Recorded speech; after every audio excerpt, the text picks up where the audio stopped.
Hello and welcome everybody to another episode of the Quad Pod.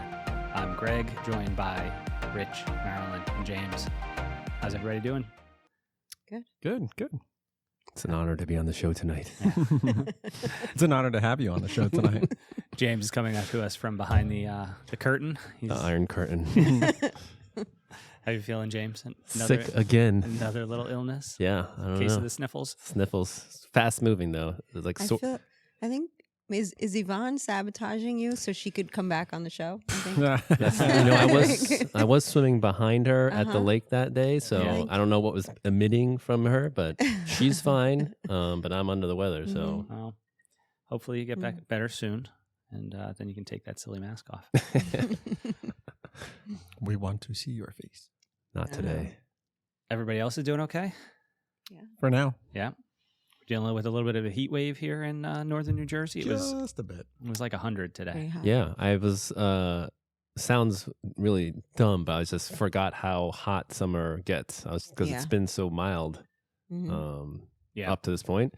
I had that little mini brick today, and if you look at my file, it ended short on the run. Yeah. It was so hot, and I was going to say, oh, good, I can make the excuse it's so hot, but actually, like, the truth, if you want to know the truth, nature called, and I was like, if I go further than this, You might not. I might not home. make it back. And I was like, I got to turn around. I'm not going to risk it. It was the right choice. It was the right call. It was the right choice because I would not have made it through the whole run. Those are terrible moments, aren't Yeah, I was like really weighing it out. I was like, can I make it? Can I? Yeah. I know so many porta potties in every direction. I was looking. I was looking. I was Are like, there that many around? Yeah, where I A lot go, of construction, I guess. parks Yeah. have them. Yeah. Yeah, it's a bad feeling when Yeah. that urge hits.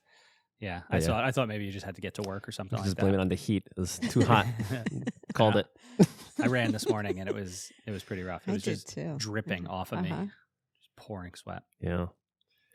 So, okay, we got a couple things to talk about. Late breaking news today in the triathlon world. Andrew Messick, CEO of the Ironman Corporation, Yeah. Right. Sounds right. is stepping down, officially retiring from his position, but will stay on. I think they gave a whole list of different things that he's going to stay on as, but basically still on the board. Yeah. Is it hot in here? It's just me. It's just you. It's just me. Just you. You're the just hot. mask. Yeah. Wow.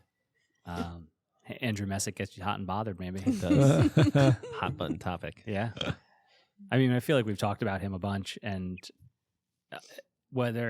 he's been a CEO. How long was it, Since Rich? 2011. So, I mean, you're 12 years in as a Yeah. CEO. I feel like this day and age, that's a long time to be CEO of anything. I don't know exactly the numbers, but about everything from the time he started to now is doubled or more. Number of participants, number of races, number of places. Wow. They acquired the like the ultra running races. all the different Right. races. They have they're also in charge of the rock and roll marathon series and stuff They like bought that. I mean, not to like minimize what he did, but he also was there during like free money periods where interest rates were basically zero, Mhm. and so they probably had access to capital. Rich, you might know this better than me, Yeah, but or you should know this better than me. I mean, I would say that him and every other company. So, I mean, I think it doesn't make him any better at running a business than anyone else. Do we know what he used to do before he was CEO of Ironman? It was in the article. He was some kind of athletic. Yeah. Athletic. I forget what it was. Some other Yeah, I don't some know. other companies He was involved that had to do with. sports. I was Yeah. kind of impressed that Basketball like or so something. Ironman Group got sold in 2020 from like a publicly traded company, the Wanda Group or something like that, to this current owners, and he stayed on through that. So, I mean, they must have been happy with what he was doing. Unfortunately, I feel like the guy's reputation is going to go down as the person who was leading the ship when they lost Kona. Like, Yeah, it's for every- interesting I for wonder if that has CEOs something to do at the with it. timing of their stepping down, right? right? When does a CEO go out on top? Right. Like, Yeah. could he have waited at a different time? This is definitely not the top. And I, for me, the thing that stood out is the death in Germany. I was going to say that. Yeah, he's had a couple of bad things that, you know. Oh, maybe. And I had thought to that do with it. was, I mean, I'm not saying it had to do with it, but Maybe you should explain to the listeners the death. So there was a crash in the German race. Yeah, Ironman Hamburg, Yeah. I think. And it was a championship race too, right? Yeah, it was a European championship. So I mean, like a lot of the big name racers were there. So and it happened in that front group. Yeah, and I'm not going to do it justice, but it was a motorcycle like head-on collision with a cyclist and a motorcycle. Right, it was the It's crazy. It was cameraman who the died. media. It was a media motorcycle. Right, so the cameraman on the motorcycle died. The athlete was seriously injured. I don't know what happened to the driver of the motorcycle. Yeah. But I mean, like, I can't imagine. Like, I've fallen off my bike before. I've crashed. The idea of hitting into a vehicle moving towards you, it's crazy. Thought somebody was at the door. Yeah, there's no one there. Yeah, so that didn't look good. And I mean, realistically, did he have anything to actually do with that? Like, no. But there was a lot of backlash over the way it was handled, I think. Yeah, at the race. I mean, it was an impossible choice. Like some people were racing, they didn't stop. Like they just kept going. Yeah, they routed some of the age groupers around it, but like some of the TV coverage continued coverage without like really like saying anything. That, German TV, I think, cut their feed and just stopped covering the event. They said like there's been a serious accident and we're going to go off the air. But Ironman Live kept going and didn't really say anything, I don't think, until the end. I didn't watch it because I didn't need to see anything like that. But I think the one thing people questioned though was like they said there were just so many media motorcycles out. Like 17 media motorcycles, all with that front lead pack of bikers at that point. So yeah, a lot of he's had a couple of things happen. COVID didn't help anything. Like that was COVID was another one. Yeah, like just I mean, when do you go out on top, right? Yeah. So right, CEOs splitting the race. Yeah, but I mean, all those things. I mean, not the motorcycle accident, but like all the things that, if you were to ask, like, what are the major things that's happened at Ironman, all of them can be traced back to COVID. Like, just there are also so many recent back-to-back things. Yeah. So Tremblant getting canceled. Yeah, he had something to do with the fires. I heard he started the fire. Yeah. I heard he got a call from Maryland and was like, all right, I'm done. Well, he didn't put them out. Yeah, right. I mean, it's all his fault. I found what he did before, if anybody wants to know. Yes. What did he do? He was president of AEG Sports and senior vice president of the National Basketball Association. Wow. Yeah, so it says that the Ironman grew from 25 and 54 70.3 races to more than 170 Ironman 70.3 and 5,150 series. So a bunch of races. Grew from 137,000 participants to 295,000. So I mean, he's done some good things in terms of business and sport. Yeah. Yeah. Yeah, it'll be interesting to see where they go from this. Do they bring in another person who has nothing to do with Ironman like him? I mean, I did read at the beginning of that article on triathlete.com that he was a triathlete himself, right? Yeah. Prior to taking on the role. So he knew about the sport, but does Ironman go after somebody like that? Somebody who's like kind of sort of involved in the sport but doesn't have a background in it? But has a strong background in another. I just feel like it's such a logistics and such a big business now that it doesn't really require anyone to have any knowledge of triathlon. More about putting on an event, and having it as a business than actually like doing the event. It's good to understand what goes on the ground level. Yeah, right. But you have so many people you can count on for that when you're at the top like that. And it's just, it's not in one place. So it's all over. So the CEO doesn't really know what's going on the ground at all those races. Yeah.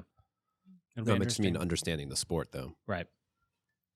But you wouldn't like bring in, Lionel Sanders. Right. You couldn't, that's what I was thinking. You couldn't put in like an ex-pro who really doesn't have any business acumen like in something like that. It's not. No, if they're smart, they're going to possibly find someone who's got some sort of ability who was a CEO or some senior or vice president or whatever director from a sport that went from no viewership to like major viewership. Or maybe that's what the XC program is. Maybe they're just trying to find their next CEO. Yeah. You think that's all it's about, though? Viewership? I don't think it's anything about. I don't think they're going to ever get viewership. No, it's about like participants. Yeah, and getting more people to join. It's where they need to. I mean, I think they can look at is Lifetime, and I mean, Lifetime's been involved in triathlon in the past and kind of gotten out of it, and now they're in the gravel and mountain bike scene with, and they've like the big gravel races that they're behind are huge, and those are things that have gone from absolute true grassroots to now you have lotteries to get into the events, you know, so they're doing something right there. But again, that's like a handful of events. It's not 100. This is worldwide. Yeah. Yeah. That's a tough gig. I don't know. Ironman, if you're listening, I don't really want the job if you're listening. So don't come calling unless you have a really big checkbook. Then I'll think about it. Pretty sure they do. Yeah. Pretty sure they do. All right. So anything else to say about that? We'll see what happens. We'll see what happens. Yeah. Yeah. Cool. More to come. Hope it's somewhat better and not worse. Yeah. Yeah. No more forest fires, right? Right. Definitely his fault. Yeah. 100%. He flicked a cigarette out of his car window as he drove through. Car window? It's private jet. I don't think jet windows open. I know. Flushed it down the toilet. His 747, that thing that opens in the back, that gate. Right. Just to flick one cigarette out. Yep. Yeah. All right. So back to triathlon training talk. The plan for today was to talk about how to, what's our title? What's the official term that we're going to title this episode? How not to suck at cycling. Yeah. How not to suck at cycling. This is our second in a 2-part series of how not to suck. We're all speaking from experience. It may be extended to a 3-part series and possibly a 4-part series. This could be an ongoing thing. Probably. Just how not to suck. We might rename the podcast. Just how not to in general. Yeah. So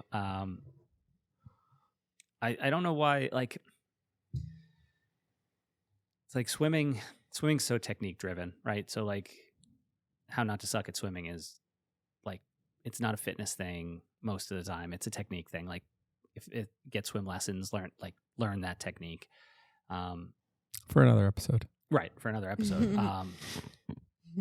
I feel like biking has that, there's so many different ways you can attack that beast that there's a lot of people who are doing bad things, or not bad things. That's not the way to say it, but like just not being effective with the way they ride their bike. That's hamstringing them and causing them to not be as fast as they could be. So, well, how do we define being good at cycling? Yeah, good. Yeah, I don't know. Efficient. Yeah, but like we use that. Like I've gone down this rabbit hole, like, or said this before, but like efficiency. Like, what are we talking about when we mean efficient? Because it's really hard to change your efficiency on like from a physiological standpoint. It's hard to change your efficiency on the bike. Where running is something you literally get more efficient. You move more effectively. You're able to go faster for the same amount of calories. On a bike, you can't do that. The changes in efficiency are so small. So I mean, because there's definitely a difference in being a good cyclist in just cycling and then in triathlon, right? Yeah, I think there's a distinction there. Is it different? Yeah, I think what you're trying to say, James, right, is like a good cyclist is going to probably be pretty well-rounded and have good sprint power, have good short kind of 3-5 minute burst power, longer duration stuff, where a triathlete doesn't really like, I don't care what my sprint is right now. It doesn't matter to me one bit at all. I'm not putting steady state. Yeah, I'm not worried about it. I'm not doing any training. So like, just mitochondria and tissue resilience. Does it depend though what events you do? No, because like even a sprint, like you're still out there for like let's a Let's say 10-mile sprint. yeah. It's still 30 minutes, right? That's still an aerobic activity. By you're not. Yeah. You can't sprint for 10 minutes. True. For 30 minutes. Right. For 10 miles. Yeah, I'm talking sprint like 10-second. Yeah, like max, at the end like of a 1,000-watt kind of effort. Mile race. Yeah. So I do think there's that. I think with cycling, there's a huge tactical and technique aspect to it. You know, I've known people who can sit on a wheel better than anybody else, and like they can get by on so much less energy and that's not a thing in triathlon, at least in, non-draft triathlon. Taking corners, like how to do that kind of stuff is makes you a quote unquote good cyclist, where those are things that really don't matter in triathlon as much, if at all. So yeah, there's a difference. So what about this question? If you improve in running, you improve a certain amount. Is it if you improve in cycling, you can improve a bigger amount than you can improve in running? Or you think it's about the same, or you think it's less because of efficiency? But what about if you improve, all right, if you improve at learning how to shift and when to shift, if you improve at descending on hills, so you're not wasting time. What else? No, I see. There's so when you say efficiency, like that's what you're talking about. Okay. And I say that then that would be like if you were doing the same course, like your times would improve. Would improve if you fix all those things that you could do better. No, I get what you're saying. I don't know if we should use efficiency, but I get totally what you're saying. Those are good. Those are things like if triathletes became more like cyclists, right? I think they'd be faster for sure.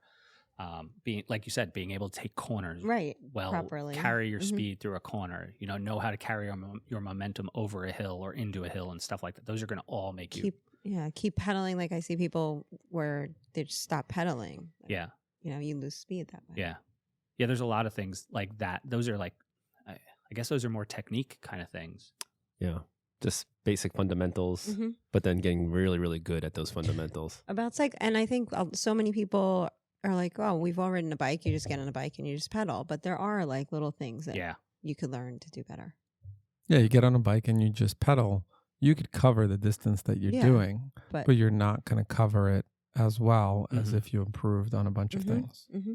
So yeah, if we broke it down to that type of thing, like your pedal stroke, and I've always heard that analogy, pretend you're scraping mud off your shoes and you're engaging different muscles. Yeah, and then being in a good position on the bike, so you're as aero as possible. I mean, there's all these shifting right, knowing your equipment, knowing how to lean into a turn, where to apply pressure. Yeah, there's like a lot of stuff you can learn. Right, but it's a lot all at the same time. Right, I think the first thing is the equipment. Right, you need the right tool for the right job. And so whether you get a road bike, tri-bike, hybrid bike, all the bikes.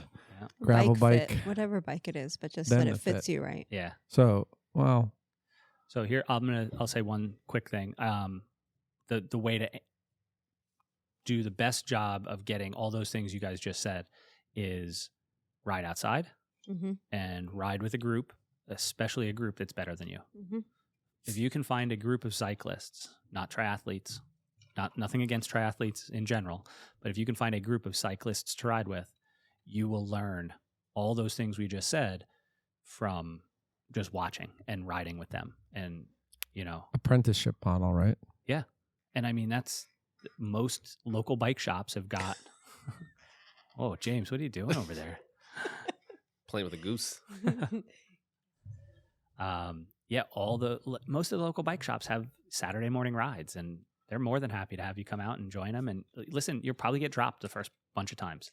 But no matter what your fitness is, So the anecdotes, I used to go out in Central Park during the week after work, and it would be some groups, right? Not like the races, but the groups. And the goal was just see how long I could stay with them. Yeah.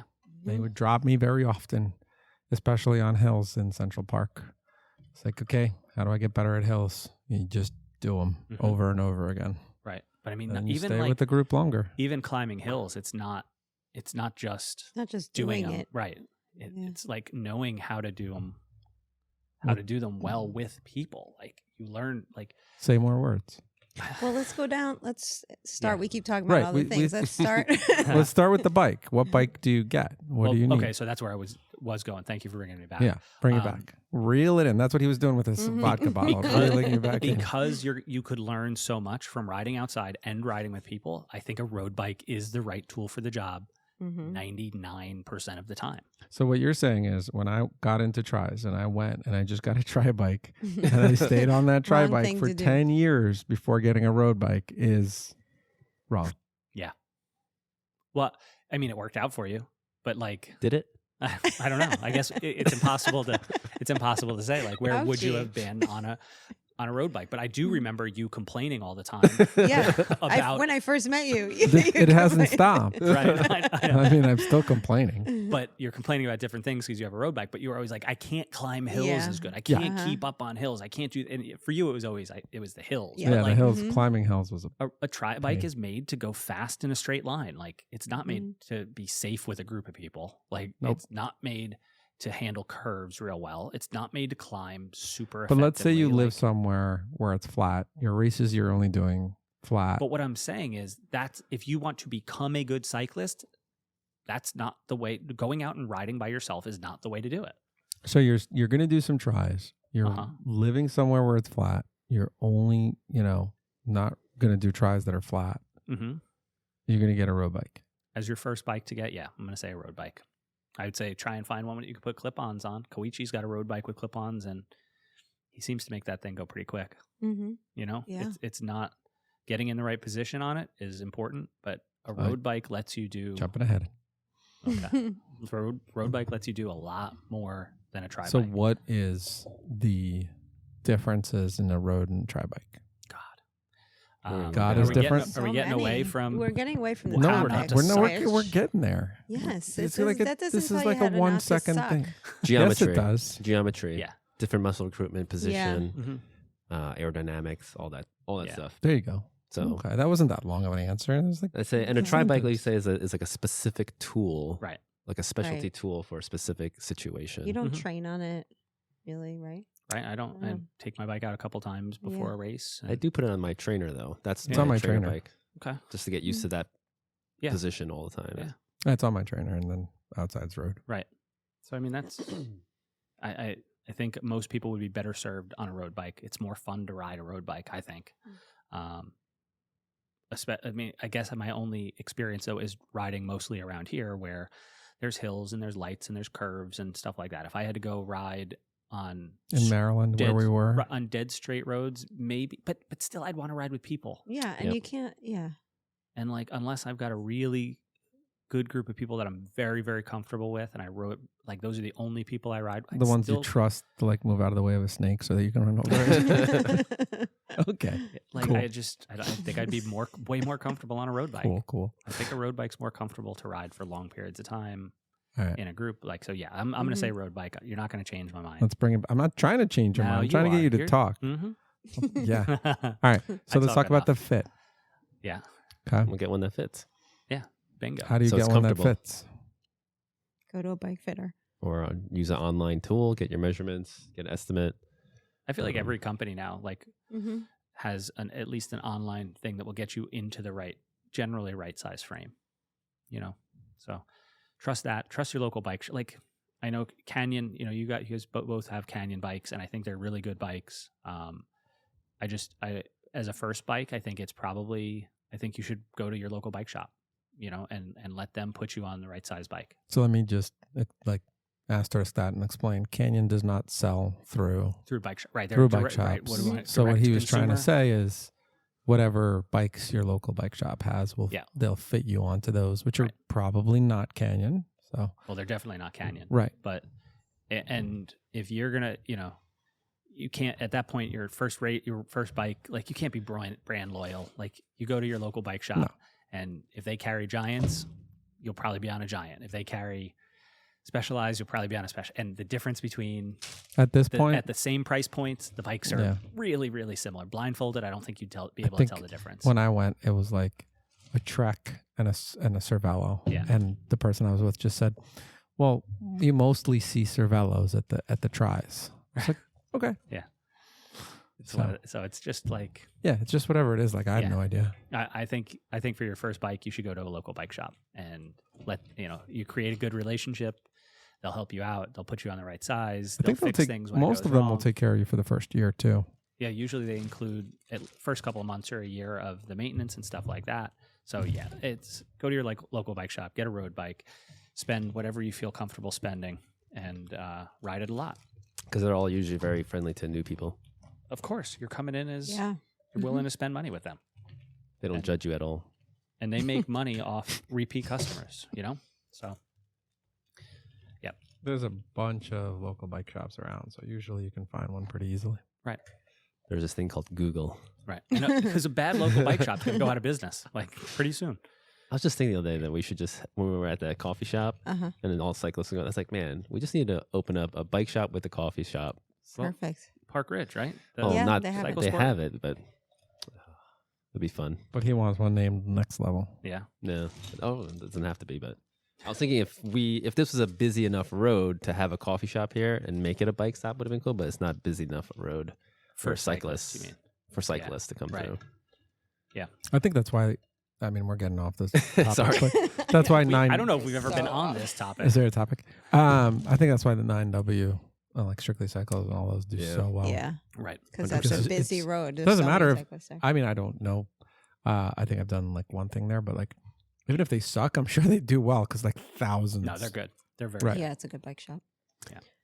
All right, so then when we talk about clip-ins? No, we're not talking about what stuff to buy. It's not gear. All right, so now you've got your bike, which is a road bike because Greg said so, and then you've got it fitted from your local bike shop, and now they're like, you should do, you clip in, you go out there. All right, what's next? Ride a lot.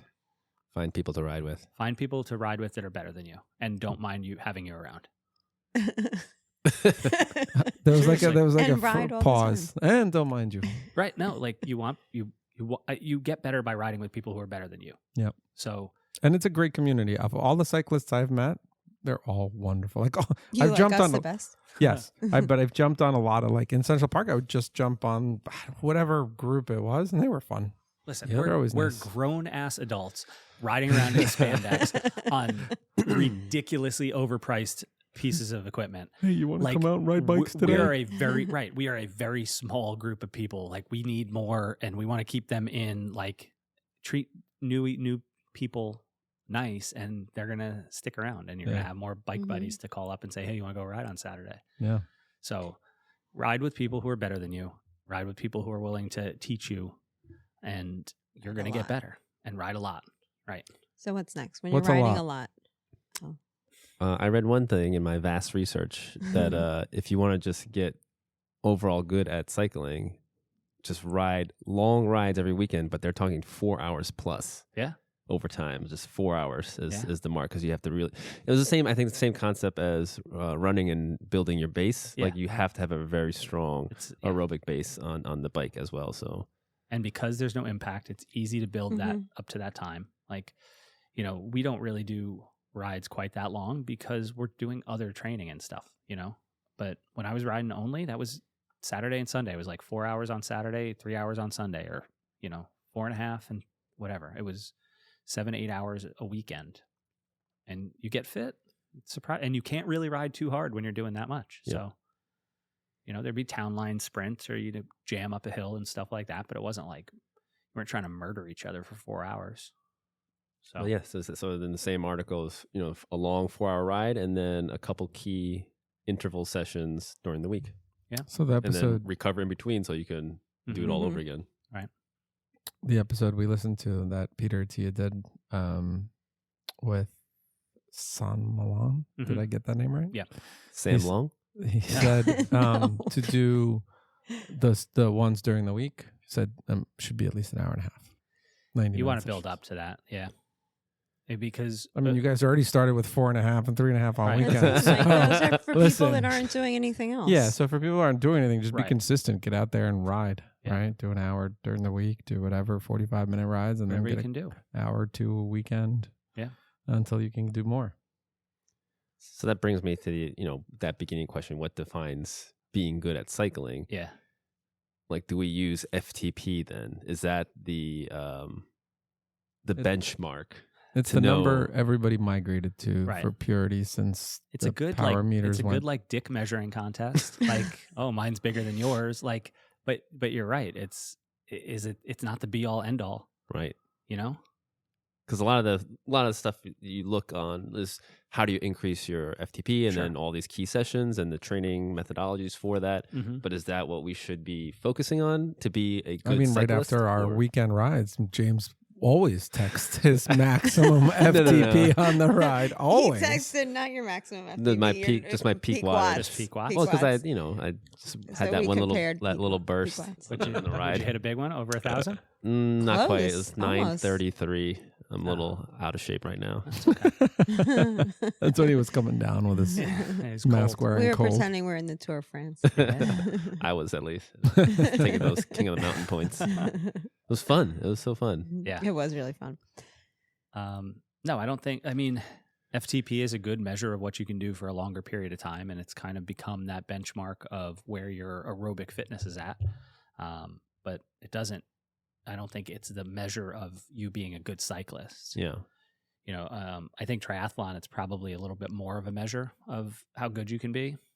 Just because you ride in the races, you're by yourself.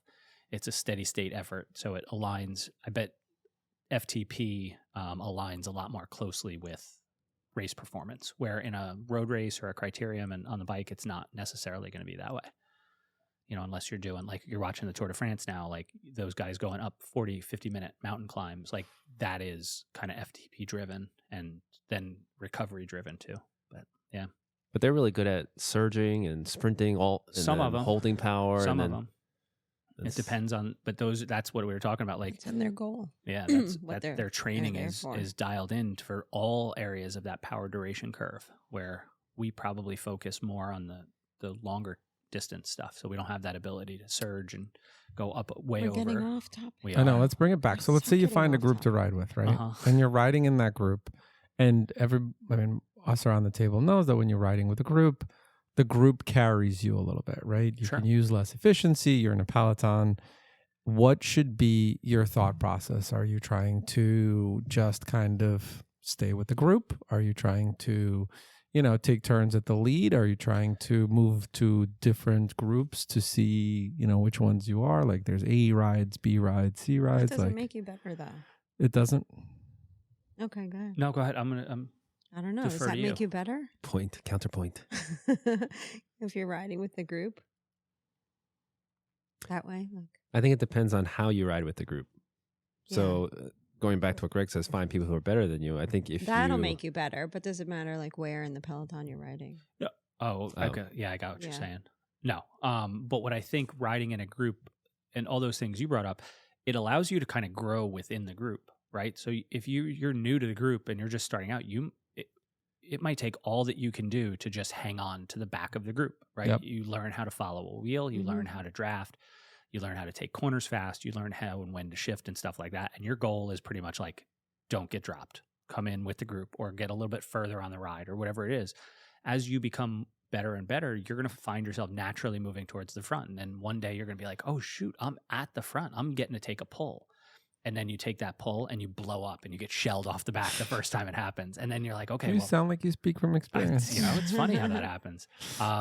But then over time, you become one of those leaders up at the front of the group who's dictating kind of how the ride goes. And I think eventually, if you continue to improve, you get to a point where you might need to go find another group, or you might have a group that you go on and it's your recovery day or your easy day or your endurance day.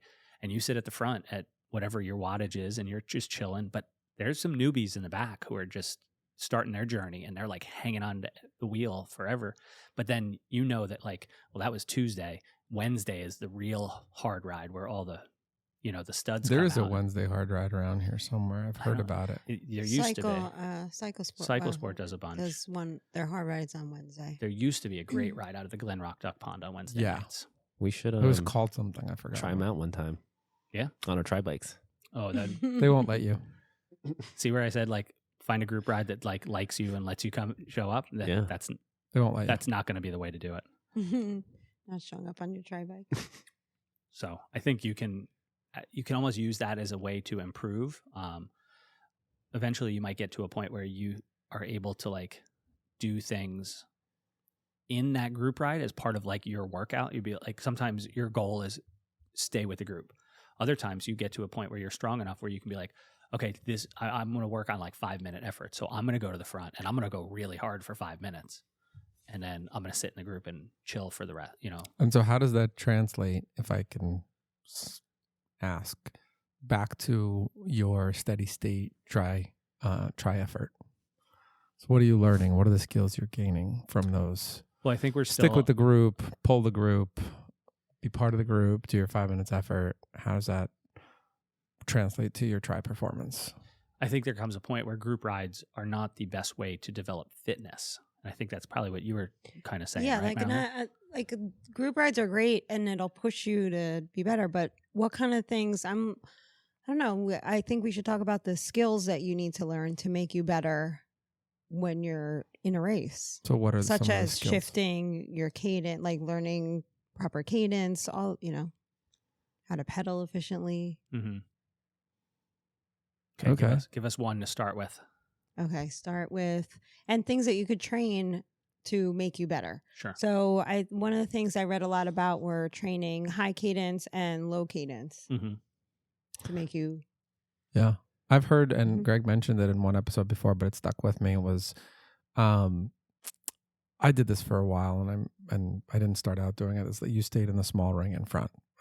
And that's just how you train. You don't go into the big ring in front for a while until, I don't know, I think you said it was some guy did it for some amount of miles during a season, but that teaches you efficiency. Is that what we're using? No. Cadence? No, works. Go ahead. You answer. What's the right answer? Sounds He's crazy. going to answer better than me. No, I don't know a good word for it. There's a lesson there. Sounds very Karate Kid-esque. Yes. Yeah. It was yeah. I mean, if you go back old school, guys would ride fixed gear bikes in the wintertime. He's calling us young. Yeah. I mean, you go back to like, you find some like 60-year-olds who have ridden for the last 50 years of their life. And I guarantee you they had a fixed gear bike that they rode in the winter. So that's one gear, no shifters, and the pedals always have to be moving, right? No coasting. Yeah. And their idea was it would be a small enough gear where you could get up hills. But so on the flats, you were spinning nice and fast and light. And then on the hills, you were grinding and building some strength, and you developed. And this is the thing. Is it a feel for the road? Is it a feel for the bike? Is it just everything? Like I don't know. Works different muscle fibers. You're building different neuromuscular pathways. Yeah, exactly. Right. So if you do high cadence work, it's one thing, and then if you do low cadence, strength, high gear, strength on low cadence, and cardio on the high. Tissue resilience. Your mitochondria, whatnot. Building all those things. But yeah, I think it alludes to though, like, can you do effective training on the road? Or do you need to be on a trainer?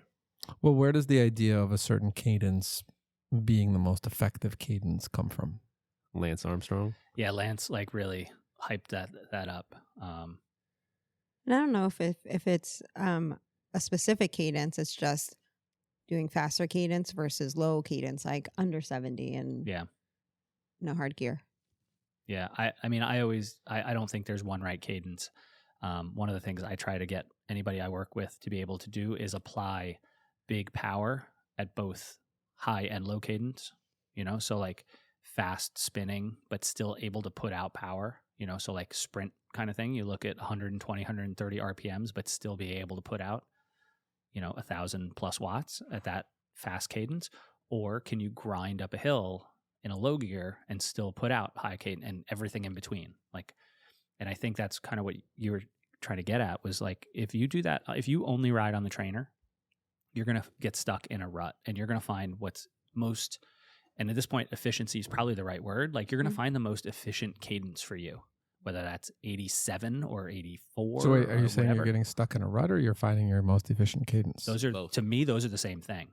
So you're finding that efficiency, and then every ride you do is at that 84 RPMs, and your power, it doesn't matter whether you're doing VO2 max work or you're doing endurance work or you're doing steady state, whatever, you're always at 84 RPMs. So now what happens when you get out on the road and you're forced to ride because you don't have the right gear? You're forced to ride at 70 RPMs. What do? Well, nothing, because you've never trained there. So you're not able to turn that high torque power, or what do you do when you're going down a 2% grade and you're trying to keep up your power? Well, you can't, because you're out of gears and you can't run at 84 RPMs. You need to be at 94 RPMs, but you haven't ever trained there. So yes, you found the most biomechanically efficient RPM for you, but you've completely neglected everything else. And that's exactly the point. Like that's one of the things that you could fix and work at to be better cycling. And I think you get that from riding out on the road in a group. Yeah. Because especially in a group, like you're dealing with trying to stay in a draft. So you're constantly adjusting. You know, you can't just always shift down one cog or up one cog. Like you just make minor adjustments. Instead of spinning at 87, you're at 85. Like those tiny little adjustments, you, like James said, with those neuromuscular connections, like you make those connections and then you can adjust and you can apply the same power at different RPMs and you have a wider kind of ability to put power down. Okay, and then what is the advantage of riding in really hot weather and really, really cold weather? We just changed from that. What? No, but that's the same thing. Like you still have to do that in weather. So you're just getting weather adapted, or do you bring it inside? What are we trying to get to? Where's your end game here? Because I feel like you have something in mind. No. You know, Rich, though, he argues both sides. Yeah. I know. I mean, I think the advantage of training in bad weather is that your race might have bad weather. So. But still, so like the way I'm no expert at cycling, obviously, but I definitely feel my group rides help me with endurance, and my trainer rides help me with building power. Right. But I think that part of that is because of the way we structure our group rides, right? We go out and we pretty much endure, do them at an endurance pace. Like, yes, there are harder parts and easier parts and stuff, but in general, we are not going out and doing intervals as a group, right? We're kind of taking care of that side of our training on our own indoors most of the time. You know, if you went out and did that Wednesday night group ride, though, you'd be saying a very different, true, you know, very different tune. What's today? Thursday. All right. Yeah, too bad. Next week. I have to say I enjoy group rides a lot more, and I dread going on the trainer because the trainer, there's no hiding from, like, I can't coast, I can't draft. I have to hit a number and hold it for uncomfortable amounts of time, but I know that's forcing adaptation. Right. And so I think the thing we've focused on mainly with going outside, riding with people and stuff like that is you build fitness for sure. No question about it. And you, without a doubt, you build skill, right? That's probably the biggest thing that will make you a quote unquote better cyclist. It is very hard though to develop into a well-rounded cyclist by only doing outdoor group rides. So I would always notice this. I would come into the season having done most of the winter indoors on the trainer by myself, maybe getting out for a group ride here and there when it wasn't too cold and we could get out and ride together. But those were always endurance rides. So you're just like replacing a 3-hour trainer ride with a 3 or 4 hour outdoor ride. And then you get outside, and what would end up happening is, because of the nature of a group ride, you have all these little power spikes. And so you develop that side of the power curve where what you hadn't been doing. So you see this huge bump in what feels like, and it is fitness, it's a kind of fitness. But if you only do group rides and you only work on that short, high power side of your power curve, you neglect the other side. And then you become kind of unbalanced and you lose some of that fitness you built up over the winter, or like you're saying, you know, the stuff you do indoors. So I think finding that balance, and that might be going out by yourself and doing some rides, doing some big climbs and stuff like that, if you don't want to ride the trainer. But you just doing group rides, you can't just do group rides. Yeah. So you basically have to do interval training. I mean, that's the best way to get better. Yeah. And what I heard is the sweet spot zone or something. What do you call it? Right at below threshold, I think, or yeah. Everybody defines sweet spot differently, but yeah. Is it like 88 to something %? Yeah, somewhere around there. 88 to, I've heard 88 to 97. What I when I was doing my vast research too was that there's some ways where, like, they're saying you sometimes, so a lot of times you're holding that threshold power for long intervals, kind of really uncomfortable, but there's some methodologies where it's better to do kind of spike in power for shorter intervals, right? And they can give you similar results. So it's just harder, higher power but shorter bursts and maybe more intervals. Right. And I feel like that would be more appealing to me than versus trying to hold something for like 10 minutes uncomfortable. I'd rather do like 20 seconds. Yeah, but the problem really hard. The problem with your idea is 10 minutes isn't a really long interval. Well, that is the problem. When I started doing more research. Yeah. Their shorter intervals meant like 4 minutes. Right. And I was like, oh, that's still long. Yeah. That's to the me. longer ones hurt a lot, but I feel like I get more out of them. Yeah, definitely. Yeah. They're the worst, though. True test of self. They're really hard. Like when you don't do it, like I failed a few, and then you're just like that day, you're like, ah. Yeah. It's annoying when you fail, Right? but they're, Like you fail a 20-second one, or you're like, oh, I could do 20 those seconds. I mean, you can get through 20 And then seconds. like whatever, an 8-minute one, you're like, oh, right? I've got 6 minutes. Yeah. Yeah. The under minute ones are like hard when you have a lot of them, but like they're so short, you can get through it. Do anything So for 1 minute. Yeah. The long Can you ones do anything are, for 8 minutes? Yeah. No. No, not always. I've proven to myself that no, I same. cannot. Sometimes no. Yeah. So James, what you're I knew it was coming.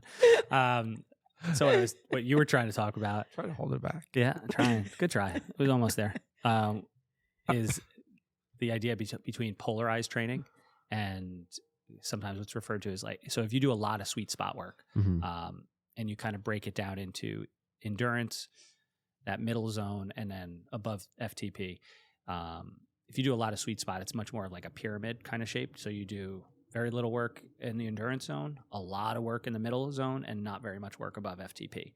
Or polarized, which is a lot of endurance work, almost nothing in the middle, and then a lot of FTP and above. Realistically, both of them work. And at different points in the season, one is probably better than the other. So like in your early season, base season, when you don't have any races, the polarized is probably better. Lots of easy work, little bits of really high intensity stuff, and not too much in between. Build that aerobic base, get some of that VO2 improvement.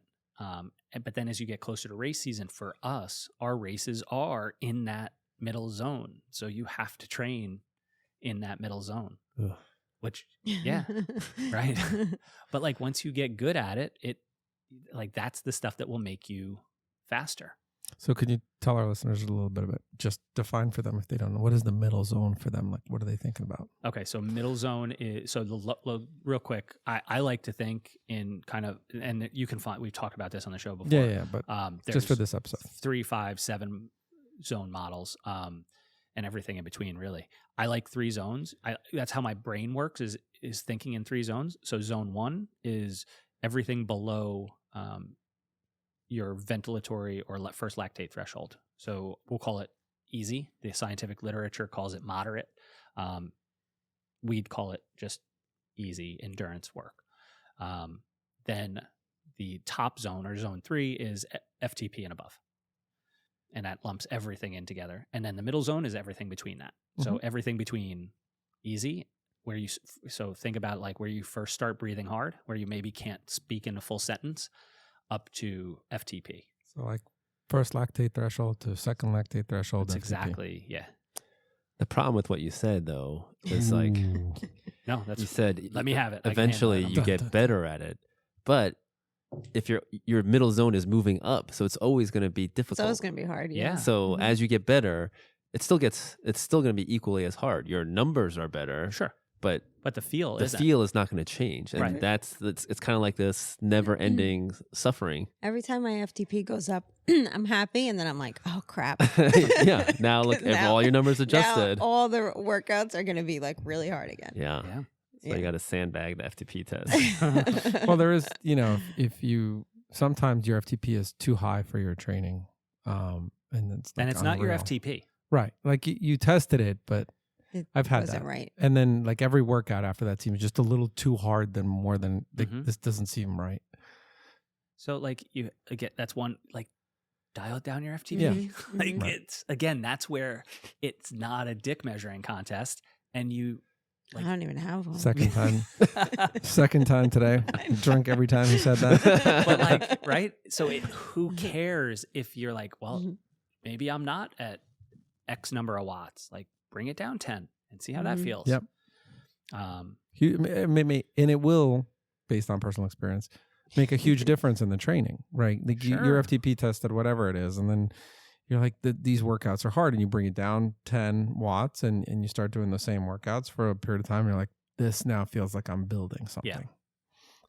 Right. And there's nothing that says you have to, like, you can't make these minor adjustments in between tests. You know, if you know what it feels like, if you know what heart rate's associated with it, like if you know what it just, like, I don't know. Permit me to go out on the ledge and say that's the part of like, just can't go by numbers. Sometimes you got to go by knowing yourself, knowing your feel, and knowing that these workouts aren't bringing you to progress in whatever you're trying to do. So dial back that number that you hit, 100%. And it's totally fine to do that. And listen, your if you cannot live and die by your FTP or any number for that matter.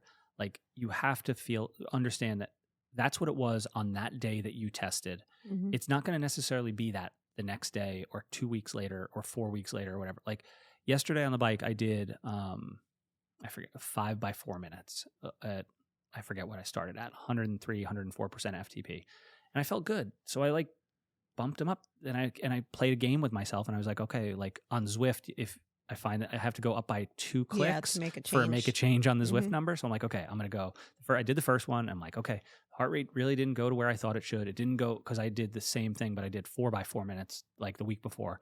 So the heart rate didn't go up as where it wasn't the week before. So I'm like, I feel good. Like it didn't feel heavy. So I'm like, okay, bump it up by 2%. And the next one, I was like, okay, let's try and bump it up by another 2%. And then it got to a point where I was like, no, I feel like I've got 3 left. I don't know if I can do 3 more at that power. So I kept it there and didn't go up again and then finished them. They sucked. Like they were hard. They were just like they were supposed to be. And I got to exactly where I needed to be. Had I left it where it was and been like, nope, the number is the number. That's what coach says to do. Like I wouldn't have gotten out of that workout what I got out of it. Yeah.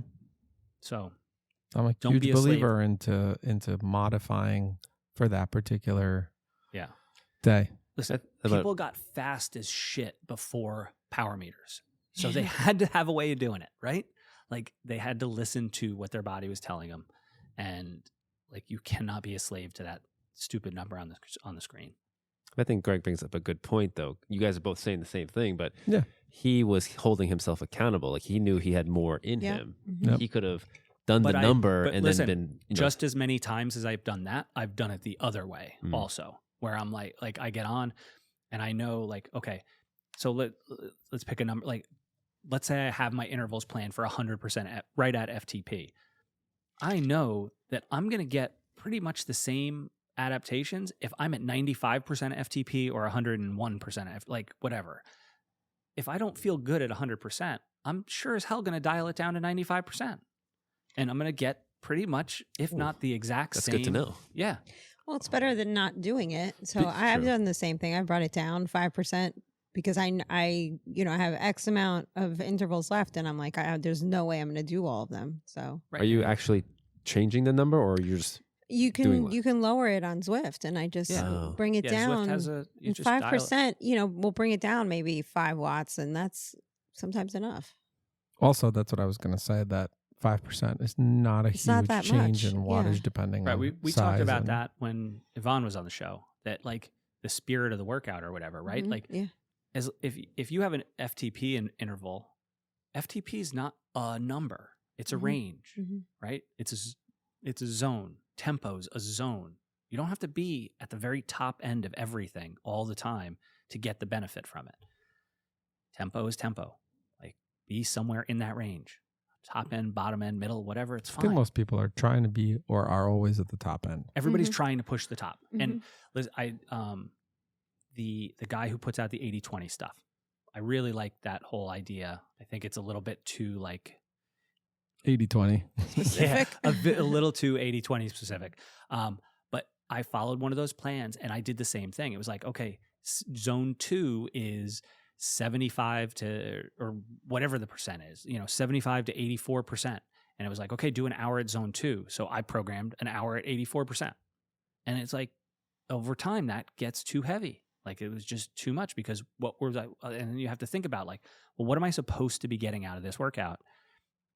and make sure you're actually getting that. If zone 2 isn't supposed to make me more tired, zone 2 is supposed to kind of help me recover and act as a kind of a gap between the hard workouts. So like do it at 74% or whatever it is, and still going to get it. Still going to get better. That is an awesome nugget of information.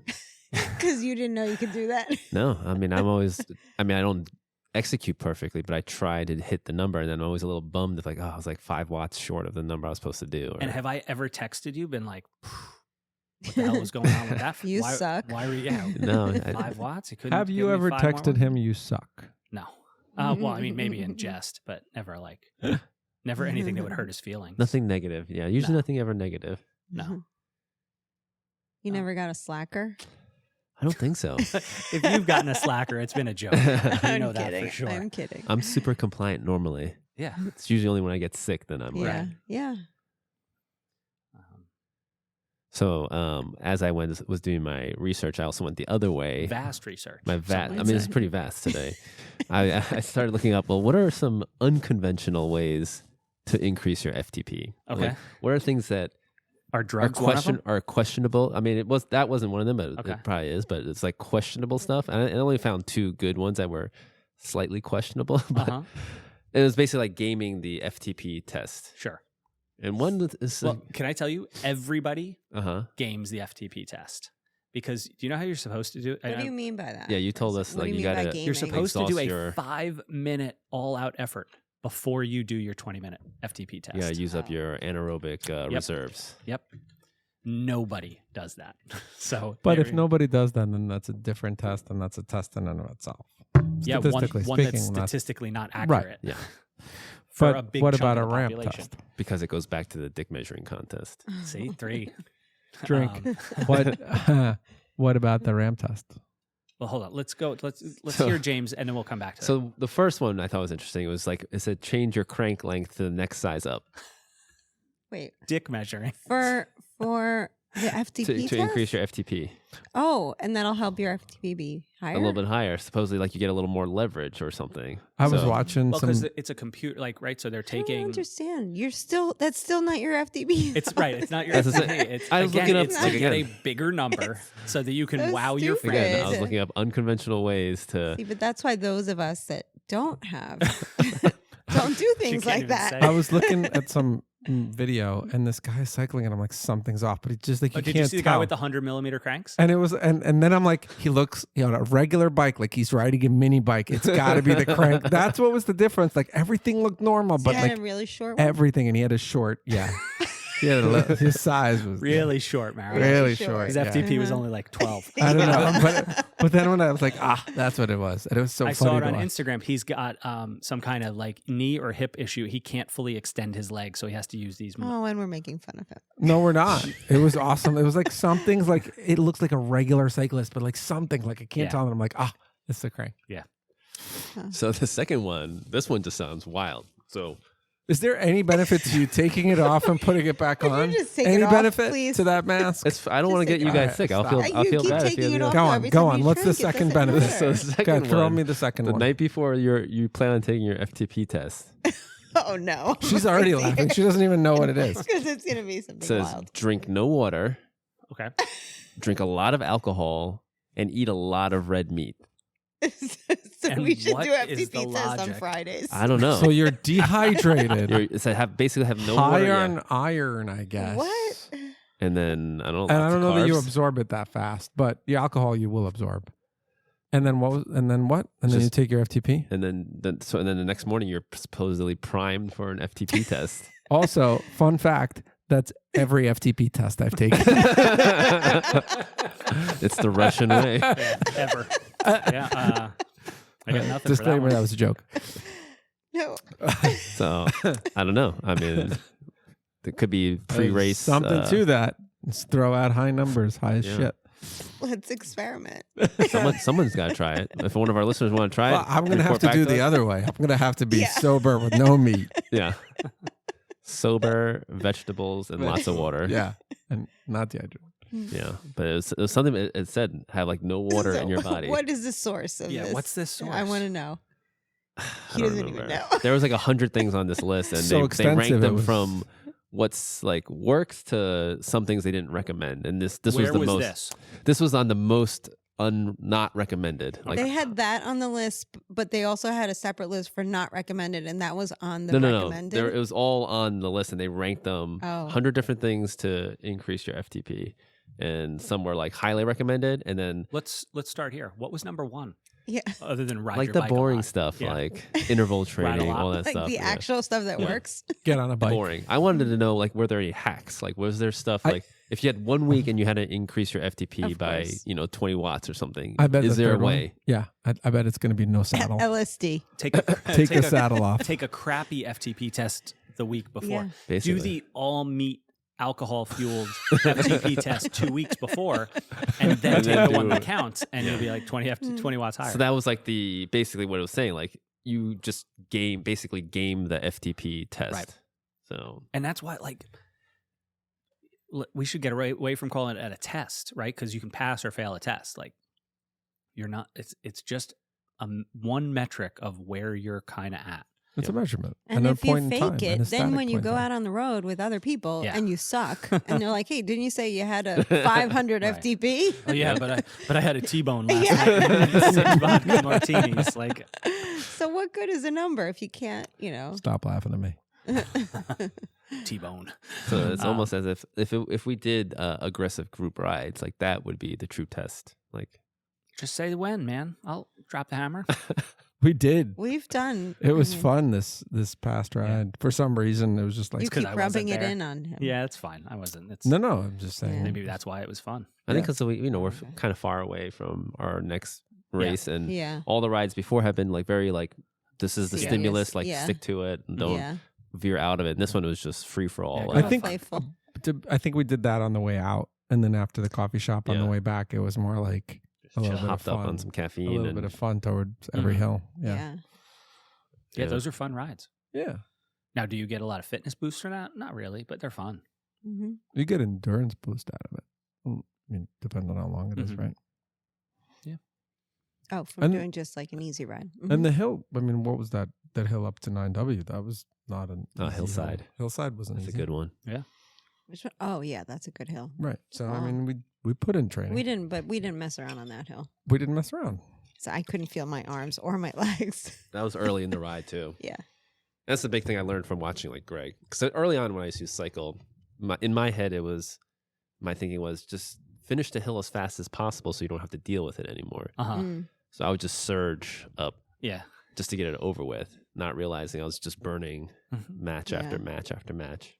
So now I watch Greg, always so consistent. He looks the same almost the whole ride. Same tempo, same effort on his face. It's just consistent.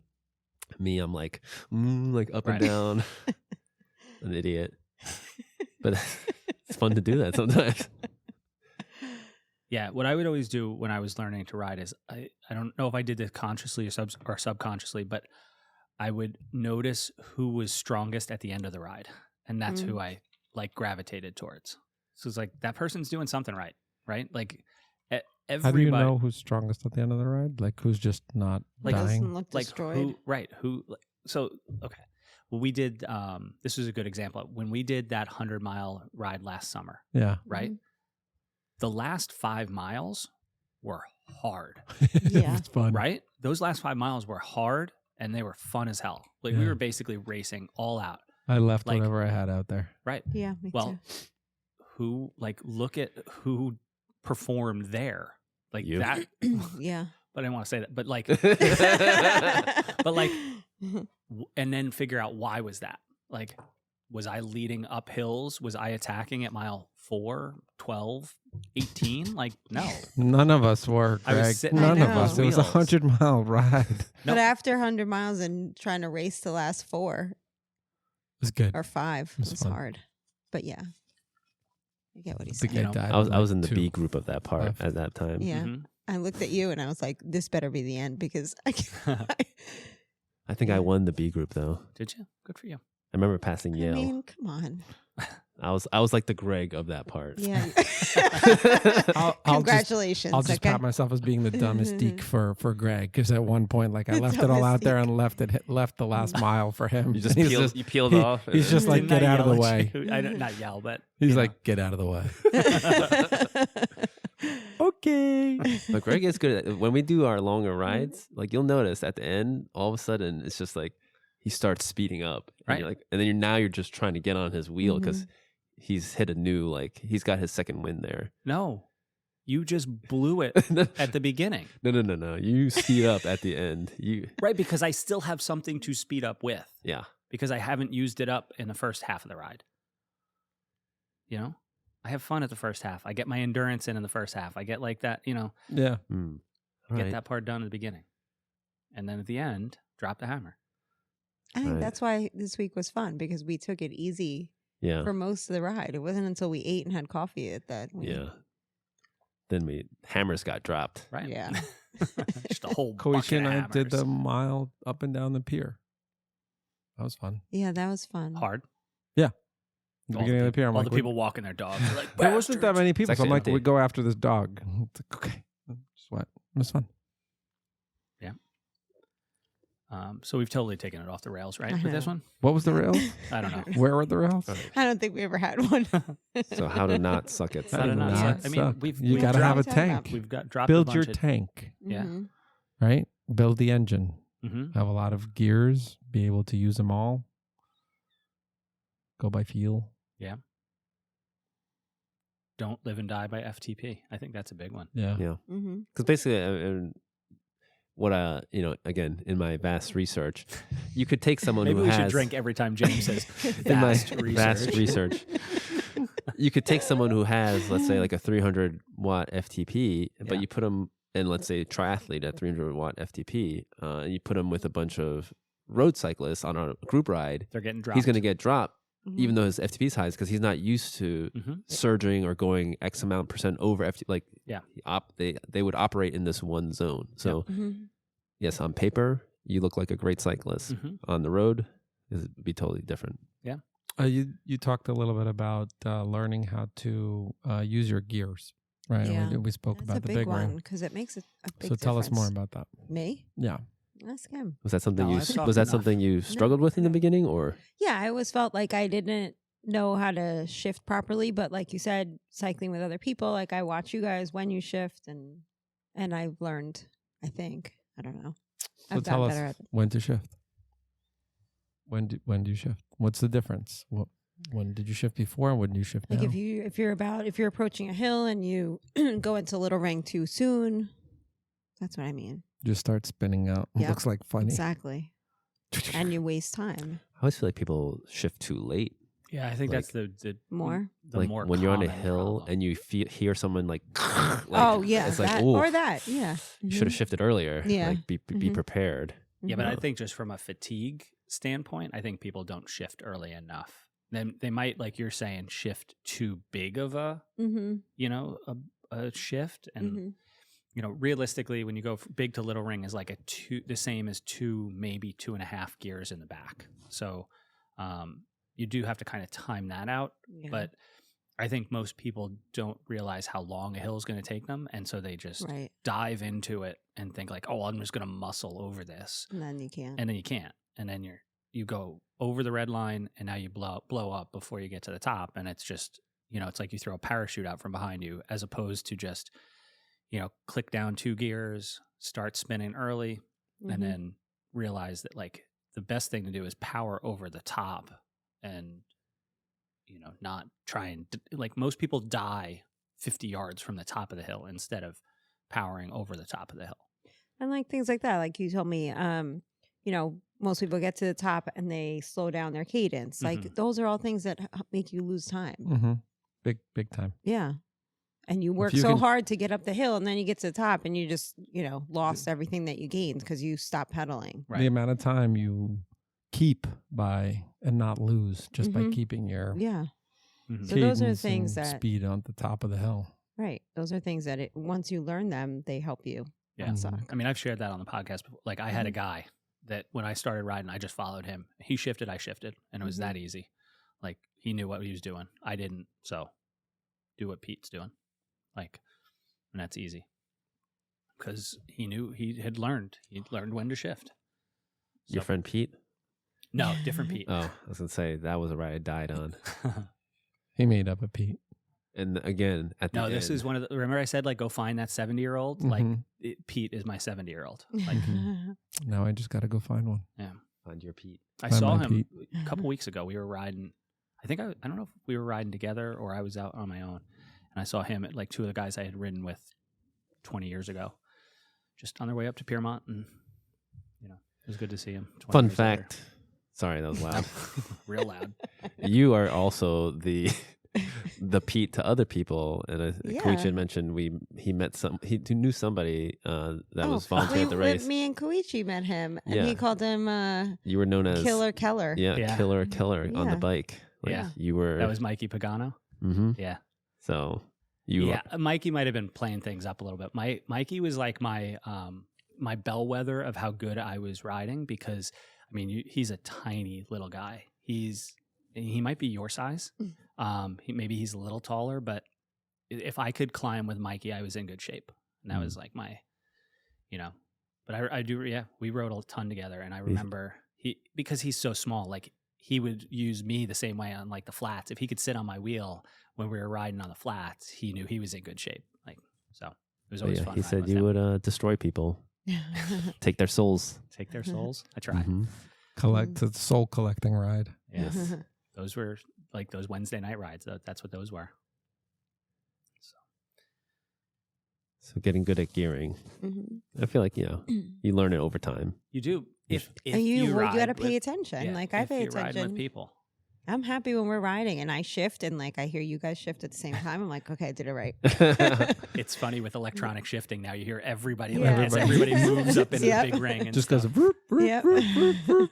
Now the other thing I think to get good at riding though is I love climbing. I love going up hills. Yeah. So just find hills. Yeah. I love flats. There's not enough. I like flats too. It's fun. You can go fast, but hills are fun. It's a challenge. Yeah. It's a challenge. It's the workout in the workout. Yeah. Yeah. Yeah, I like hills. I'm not against hills, but it's just not enough flats around here to be like long, consistent. Like No, 9W was the long, consistent flat we had. Yeah. 9W is fun right now. Closer dock towards Piermont and Nyack. It's all repaved. Yeah. Just on both sides or just the northern side? The whole road. Both sides, yeah. Okay. Super smooth. That's nice. Yeah. And there's one part in between it's not, but that part is pretty good. But then you get towards the market and Tallman and all that, it's all repaved. So that going down the observatory, that hill is real brand fast. New. Oh my God. It was wet though that day, so I didn't push it, but you easily hit 45 plus down that hill without even trying now. Nice. And that's the other thing with group rides. I think I ride more aggressively in a group than I do by myself. Aggressively how? I'll push myself more. Okay. So go faster in a turn. Physically. Yeah. Well, everybody does because you want to keep up with everyone. Harder right? up a hill. Fast harder on the flat. Take a turn harder. Descend more aggressively. By myself, I'll just kind of stay in my comfort zone. Yeah. And those are the things, like you just can't get that on a trainer by yourself or even just by yourself. Like you're not going to push yourself there. There's benefits there too, just different rides. What do you mean? If you're going by yourself and you're staying steady state and you're staying not in like those crazy zones. Yeah. But what he's talking about, like pushing yourself in those, like pushing yourself through a corner. Again, find somebody who like drops you going. If somebody can drop you going downhill, like there's something to be learned from that person. Yeah. They're really good at going downhill. Right. So do what they do. Take their line. Stick on their wheel. Yeah. Even if you dropped off their wheel, like stay on the same line that they're going through. Yeah, I wouldn't recommend staying on a line downhill. But that's just me. I'm just saying like do a couple bike lanes behind them. But no, I mean like the line they're taking through a corner, the path they're taking through a corner, take that same angle. I learned a lot of that from motorcycle riding, which was really cool. Like my friend John that's come on a couple rides, he's awesome at descending. He has no fear. So even when we trail run, he loves going down descents fast. Like I can't keep up with him, but he's a really good snowboarder too. And he says he thinks of it as like snow. He picks a line and then he just goes for it. Right. And no fear, like not on the brakes when he's descending on a trail run, not slowing. It's just full send. And so I can never keep up with him going down a descent, but I try, and it pushes me a little bit more each time. Right. But I always have the fear of the road conditions. Like, how do I know there's not going to be gravel when I take this turn banked going 40 or something? Like, no, it's not worth it. Right. Okay. What else to not suck at cycling? What's next? I don't know. Let's see. No one else has anything? You have the list. I know. I don't think there's anything else. I think one thing would be nutrition. We always go back to nutrition. We do. Keep going. Yeah, you have to eat. Yeah. Because in the beginning, I thought of cycling as a way to lose weight. So I would try to. It can be. Like, it is. You could still lose weight and be properly fueled properly for the ride. But I basically would underfuel the ride because I was just thinking, let me see how far I can go without create eating. A deficit here. Yeah. But you have to fuel the workout you're going to do, and then you'll get better. Yes. And you can still lose weight. Yep. Right. 100%. Did we talk about the difference of riding with intensity or riding long? A little bit. Kind of. Yeah, I think with the trainer rides versus the group endurance rides, we're doing a group ride that's interval based versus. I think start with long rides. Just consistently ride, then consistently ride long, then worry about going hard. I think we covered everything. Wow. Okay. Wow. Are we all better? I think we all don't suck. I think in the end is just consistency. Yeah. Yeah. Which is easier said than done, but be consistent, or and whatever that means for you, like, be consistent for you, not compared to other people, not with what you think maybe you can do. Like, just find that consistent. I was reading an article that, like, in the last couple of days about this guy who, like, laid out a week, and he was like, if you're just, like, trying to get into good shape, you're trying to, like, build that aerobic base, like, create your ideal week. And your ideal week can't be what you think maybe you can do sometimes. It's like, your ideal week is what you can do every single week. He's like, and make that your week, and do that for, like, I think he said, like, 15 or 20 weeks, and don't change a damn thing, and see how well you do. He's like, because if you do that, you'll be amazed at how good you'll get after 3 or 4 months of doing the same thing week after week, same amount of time, like, changing the workouts here and there, but really just getting consistent and not missing a workout, and be consistent. I like it. So there's one other thing I'll say that goes to not sucking for races that we do. I think Greg does it more from the profiles of the courses, but I like to ride the course, and that makes it a little less sucky when you ride the course on the bike. You know where certain things are, certain maybe mental markers for yourself, and helps you out also that way when you're actually doing the event. Yeah, kind of know what to expect. So I think when this goes into post, we should cut that line, maybe put it in the middle somewhere, but end on what you just said before, because that was a perfect ending. And then cut this part that I just said and then right now. Cut that part out. Yeah. Okay. Thanks, everyone, for listening to the Next Level Quad Pod. We really appreciate you spending time with us and listening to everything that we have to offer. If you like what you heard, please leave us a review and a rating. Those little things go a long way towards us being able to bring you more content like this. If you'd like to learn more about what we have to offer, please go to our website at goteamnltry.com. There, you can find out about all the different things we provide that can help you reach your athletic potential. Thank you again for finding time in your busy schedule to spend some time with the Quad Pod.